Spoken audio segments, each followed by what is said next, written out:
श्री शिवाय नमस्तुभ्यम दोस्तों। जैसा कि आप सब लोग जानते हो 2024 साल की दूसरी ये जो एकादशी है वो आने ही वाली है। दूसरी एकादशी जिसे हम पुत्रदा एकादशी के नाम से जानेंगे। जिन्हें भी संतान की प्राप्ति नहीं है, संतान प्राप्ति के लिए आप इस उपाय को मतलब एकादशी के व्रत को रख सकते हो और इस उपाय को भी करके देखिए। इस उपाय को करने से आपको संतान की प्राप्ति अवश्य ही होगी। दोस्तों आपको बता दें कि पुत्रदा एकादशी जो है साल में 2 बार आती है। एक सावन के महीने में आती है, एक पौष माह के महीने में आती है। जो पौष माह का पवित्र महीना है जो इस टाइम चल रहा है जनवरी के महीने में, जो पौष माह का महीना है वो 25 जनवरी को जो है समाप्त हो जाएगा। तो पौष माह के महीने में जो है पुत्रदा एकादशी है बहुत ही खास है। इसका महत्व बहुत बड़ा माना गया है। दोस्तों पुत्रदा एकादशी की शुरुआत 20 जनवरी को रात के 7:26 से शुरू हो रही है और इसका जो समापन है 21 जनवरी को रात के 7:26 पर ही इसका समापन हो जाएगा। तो उदय तिथि के अनुसार जो एकादशी तिथि है वो 21 जनवरी को मानी जाएगी। तो एकादशी का व्रत भी हम 21 जनवरी को ही रखेंगे। अब ये पुत्रदा एकादशी है दोस्तों, नाम से ही समझ में आता है कि पुत्र प्राप्ति के लिए, संतान की वृद्धि के लिए रखने वाला ये एकादशी व्रत है। तो दोस्तों पूज्य गुरुजी पद्म मिश्रा जी ने बहुत ही अचूक उपाय बताया है जो आपको एकादशी के दिन करना ही करना है। 21 जनवरी जो है रविवार के दिन पड़ रही है एकादशी तिथि, तो आप इस उपाय को अवश्य कीजिए। इस उपाय को प्रातःकाल के समय करना है।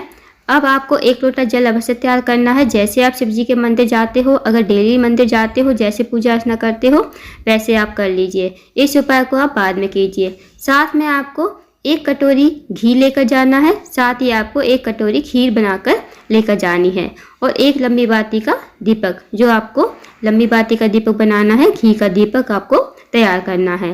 साथ ही आपको 2 बेलपत्री लेकर जानी है। बेलपत्री कहीं से कटी फटी नहीं होनी चाहिए, इस बात का ध्यान रखें। अब आपको दोस्तों शिव जी के मंदिर में लेकर इनको पहुंच जाना है। जो भी आपने सारा सामान लिया है वो आपको शिव जी के मंदिर में लेकर पहुंच जाना है। अब जैसे आप डेली शिव जी की पूजा अर्चना करते हो वैसे कर लीजिए। इस उपाय को बाद में कीजिए। सबसे पहले पूजा अर्चना करने के बाद आपको क्या करना है, आपको आपके पास जो खीर है और 1 कटोरी घी है उसको शिवलिंग के सामने रख देना है श्री शिवाय नमस्तुभ्यम कहते हुए।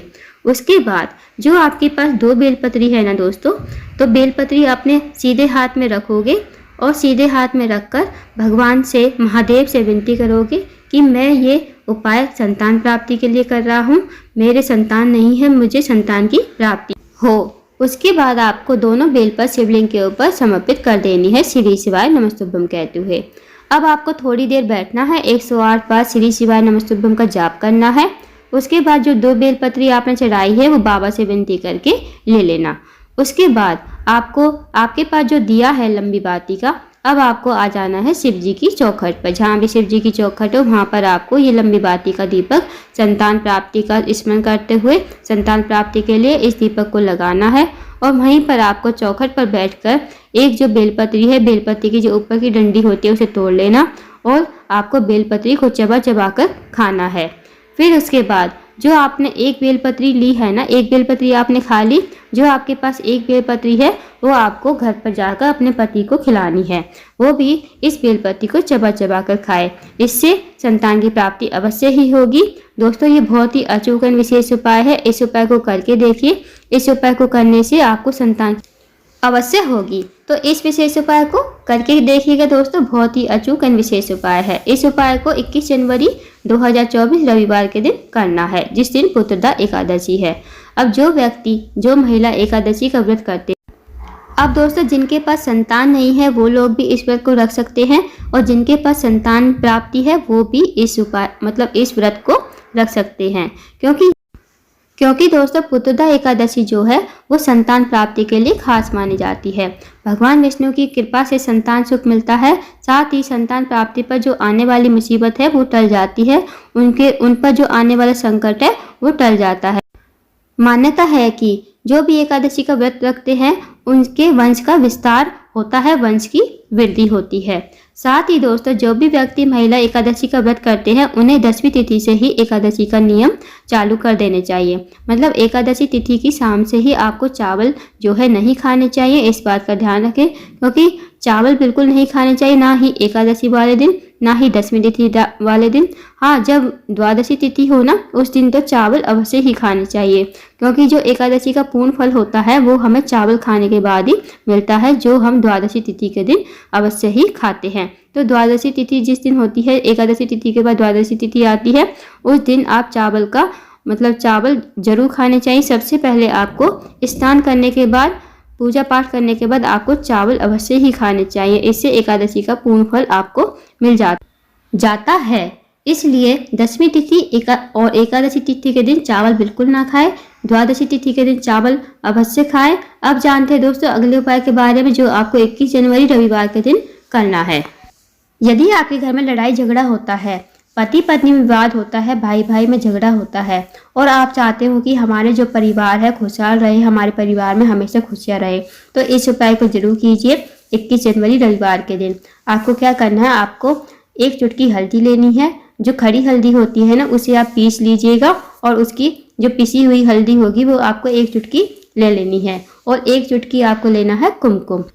अब इस उपाय को सुबह भी कर सकते हो, शाम के समय भी कर सकते हो। इस उपाय को अपने घर पर ही करना है, कहीं भी मंदिर जाने की जरूरत नहीं है।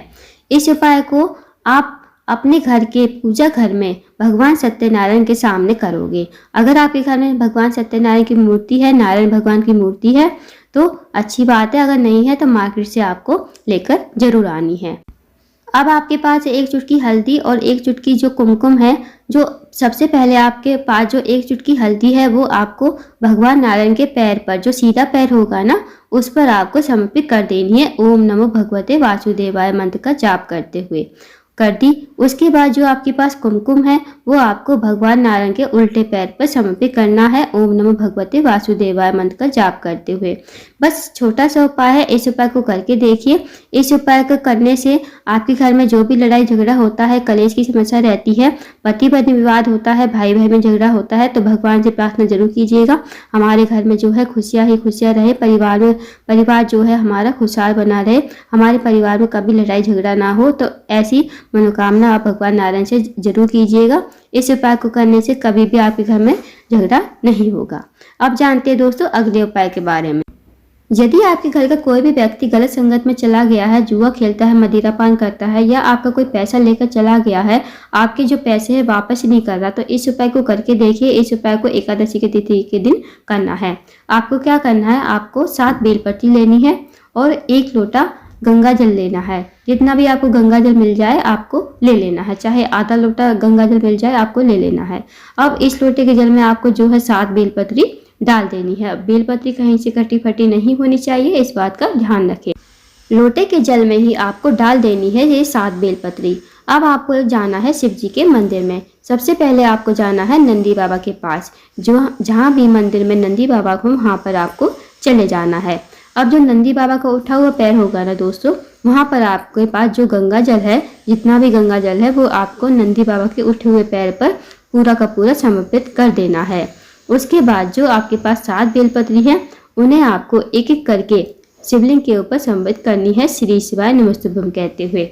इस उपाय को करके देखिए दोस्तों, एक एक करके बेल पर समर्पित करनी है, इस बात का भी ध्यान रखें। इस उपाय को करके देखिएगा, महादेव से विनती कीजिएगा। आपके घर का जो व्यक्ति गलत संगत में चला गया उसका नाम गोत्र जरूर बोलना, और जो भी आपका पैसा लेकर भाग गया है उसका भी नाम जरूर बोलना, और महादेव से विनती करना आपका जो भी पैसा लेकर भाग गया है वो 15 से 20 दिनों में आपका पैसा जरूर देकर जाएगा और वापस करके जाएगा आपका पैसा। तो दोस्तों इन विशेष उपाय को जरूर कीजिएगा।